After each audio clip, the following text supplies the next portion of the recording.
As much as we love Bengaluru, the city which is known as the IT hub of India is paradoxically plagued by potholes, incomplete flyovers, overbridges, polluted lakes, and much more. Bengaluru has the fourth biggest municipal corporation in the country. But sadly, the local body which is supposed to keep a check on local governance and civic amenities is missing. In fact, this is the third year since city has been functioning without an elected council. Corporators of the Bruhat Bengaluru Mahanagara Palike or the BBMP were last elected in 2015. Their terms ended on September 10, 2020. BBMP has been without an elected council ever since. I know it's hard to believe.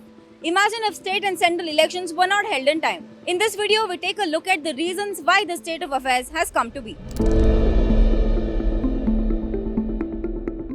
Since polls have not been held, the BBMP is being run by government-appointed officials. The fact that the city is running without an elected council is a violation under the 74th Constitutional Amendment. This requires the municipal bodies to function as institutions of self-government.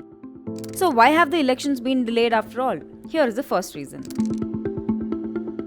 Delimitation is the process of redrawing the boundaries of the various Assembly and Lok Sabha constituencies based on the most recent census. The Yediyurappa government in June 2020 increased the number of BBMP wards from 198 to 243. Now, the newly elected Congress government wants to redraw the ward boundaries since it is unhappy with the exercise carried out by the previous BJP dispensation. The Congress government has said that delimitation done by BJP is not based on present-day statistics and that they have used the old census, that is 2011. It said that the repeat of delimitation process is necessary and the population has now doubled or tripled. The total wards are unlikely to remain at 243 as decided by the BJP government and might be anything between 225 to 250. I think it's a tool to delay elections. That's the impression that all of us have. Holding the elections is a big problem for all political parties for reasons best known to them. They think that if you hold elections, it will reflect badly on their leadership, or they may win, they may lose, it will affect their assembly election. Now, assembly elections are over 2 months ago. What are we waiting for? The political parties always try to gerrymander. They try to draw the ward boundaries in a way that will benefit them. Okay, a certain community lives here, so let me draw the boundary in the middle of that community so they're split across two wards so they cannot influence the election. This is perversion of democracy. This happens everywhere in the world, not just in India or Bangalore, but everywhere. One of the abuses of our system is what is called gerrymandering or redrawing the ward boundaries and constituency boundaries and all of that. We don't seem to have a proper scientific solution for this. This is where the significance of State Election Commission comes into picture. They need to be more autonomous. They need to be more empowered. They need to make these decisions. You can't leave a decision of drawing a boundaries to a political party. Next reason for the delayed BBMP elections is the BBMP Act 2020. Earlier, the BBMP was governed under the Karnataka Municipal Corporation Act. The BBMP Act 2020 became the law after it was noted that the KMC was inadequate to govern a city the size of Bengaluru, and so a separate law was needed for the city. What did this act do exactly? The new act aimed to bring increased decentralization to Bengaluru. It increased the term length for the mayor and the deputy mayor to 5 years from 1 year to ensure continuity. It also increased the number of zones within the city from 8 to 15. So far so good, right? But how did this act lead to delay in elections? The act itself did not delay the elections. It's the court cases that talked about the unscientific way of delimiting those wards. The place where I live, my own neighbors, within a small short area, we have 3 ward boundaries. 2 streets down, different ward, my street, 1 ward, next street, another ward. How does it make any sense? We're all neighbors. We're part of the same association.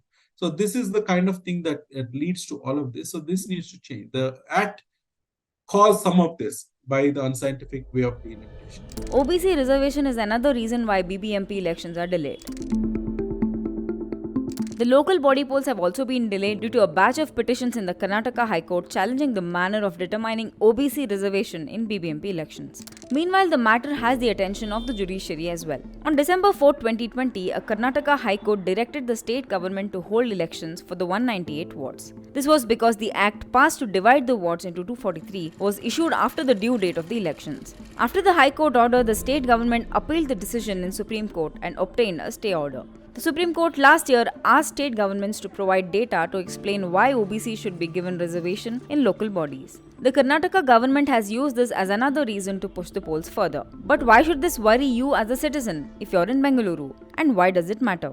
ಇಲ್ಲಿ ಇರೋರಿಗೆ ಒಬ್ಬರಿಗೆ toilet ಇಲ್ಲ ಎಲ್ಲ ನಾವು ಪಬ್ಲಿಕ್ಗೆ ಹೋಗಬೇಕು ಪಬ್ಲಿಕ್ಕಿಂದಲೇ ಬರಬೇಕು. The park is very badly maintained, the roads are very badly maintained and the traffic is chaotic. ಈ ಏರಿಯಾದಲ್ಲಿ ಸಮಸ್ಯೆ ಅಂದರೆ ನೀರಿದು ಸಮಸ್ಯೆ ಇದೆ, ಚರಂಡಿ ಸಮಸ್ಯೆ ಇದೆ, ರೋಡುಗಳ ಸಮಸ್ಯೆ ಇದೆ. ಆಲ್ಮೋಸ್ಟ್ ಎಲ್ಲದರಲ್ಲೂ ಸಮಸ್ಯೆ ಅನ್ನೋದು ಐತೆ. In fact, as residents of the city, this election and the office bearers are the most relevant to you. Apart from the ward committees, the corporators are the first point of contact for any problems in your constituency. Can we imagine living in Karnataka or Rajasthan or any state in India when there is no elected state government, when there is no chief minister, when there is no ministers, when there is no MLAs? That is the same situation for Bengaluru citizens in terms of city government. There is no mayor, there is no council, there is no corporators. So therefore, there is no representation of citizens in the local governance. The role of an MLA and the role of a corporator are very different. Corporators are the bridge between the citizens and the city government. The corporators are the people that are accessible to all sections of society, not just those that have access to Twitter and WhatsApp, but everyone that lives in a particular municipal ward. That layer is gone. So therefore, people do not know how to get the local smaller issues resolved. In my view, it is a violation of the constitution. It is taking away the rights of urban megacity citizens of India. So it is not acceptable to have tens of thousands of crores of public money spent by the local government without public representatives approving it, discussing it, debating it in the BBMP Council. Not holding elections to the biggest municipality in the state is certainly one of the most important reasons behind Bengaluru's crumbling infrastructure. More importantly, the government is denying democratic rights of the citizens.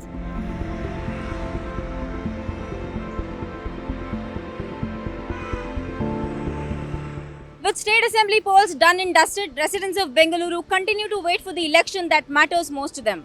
With camera person Karthik Govardhan, this is Anagha Deshpande for Deccan Herald.